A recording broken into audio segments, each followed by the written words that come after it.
វុធរបស់ប្រទេសចិនកំពុងតែធ្លាក់ចូលទៅក្នុងវិបត្តិជាលទ្ធផលនៃអំពើពុករលួយចាក់យ៉ាងជ្រៅនៅក្នុងវិស័យយោធាក្រោមការដឹកនាំរបស់លោកប្រធានាធិបតីស៊ីជីនពីងរបាយការណ៍ថ្មីរបស់វិទ្យាស្ថានស្រាវជ្រាវសន្តិភាពអន្តរជាតិ Stockholm ចេញផ្សាយនៅថ្ងៃទី1ខែធ្នូឆ្នាំ2025បញ្ជាក់ថាចំណូលពីការលក់សត្វទាវុធរបស់ចិនបានធ្លាក់ចូល 10% នៅក្នុងឆ្នាំ2024មកត្រឹមជាង 88,000 លានដុល្លារអាមេរិកជាការដាំក្បាលមិនធ្លាប់មានពីមុនមកខណៈដែលប្រាក់ចំណូលសកលពីការលក់សត្វទាវុធបានហក់ឡើងដល់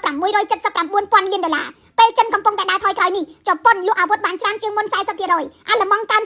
36% និងកូរ៉េខាងត្បូងកើន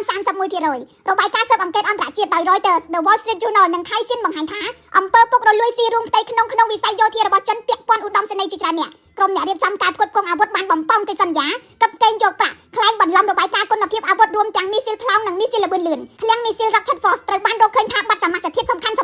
ក្រុមថ្នាក់ដឹកនាំទាំងមូលនៅក្នុង Rocket Force ត្រូវបានដកចេញពីបទសូកប៉ាន់កឹបកេងនិងការខ្លែងបន្លំទិន្នន័យធ្វើតេស្តមីស៊ីលក្រុមកណ្ដាប់ដៃរបស់លោកស៊ីជីនពីងនាយកប្រតិបត្តិកម្ពុជាត្រូវបានបណ្ដេញចេញពីក្រុមហ៊ុនផលិតសពាវុធគ្រប់គ្រងដោយរដ្ឋដូចជា Norinco, CAS, Avic និង Khasik កម្មវិធីមីស៊ីលផ្កាយរណបនិងកិច្ចសន្យាទិញលក់សពាវុធសំខាន់ត្រូវបានពន្យាពេលឬក៏លុបចោលទិន្នន័យ CPRI បង្ហាញថាប្រាក់ចំណូលរបស់ក្រុមហ៊ុនទាំងនេះធ្លាក់ចុះពី 10% ទៅ 32%ពេលវេលានេះមិនស្រួលទេសម្រាប់ទីក្រុងប៉េកាំងលោកស៊ីជីនពីងកំពុងចង់បានកងទ័ពរំដោះប្រជាជនចិនដ៏រឹងមាំមួយខណៈដែលចិនចិញ្ចឹមចិត្តចង់ក្តោបក្តាប់តៃវ៉ាន់និងប្រឈមជាមួយជប៉ុនផងនិងអាមេរិកផងសំណួរពេលនេះគឺតើចិនអាចរៀបចំសម្រាប់សង្គ្រាមដោយរបៀបណានៅពេលដែលអំពើពុករលួយកំពុងតែបង្កើតភាពស្រពិចស្រពិលពីគុណភាពសពាវុធរបស់ខ្លួនដែលឡោមព័ទ្ធដោយអំពើពុករលួយយ៉ាងចាក់ស្រេះ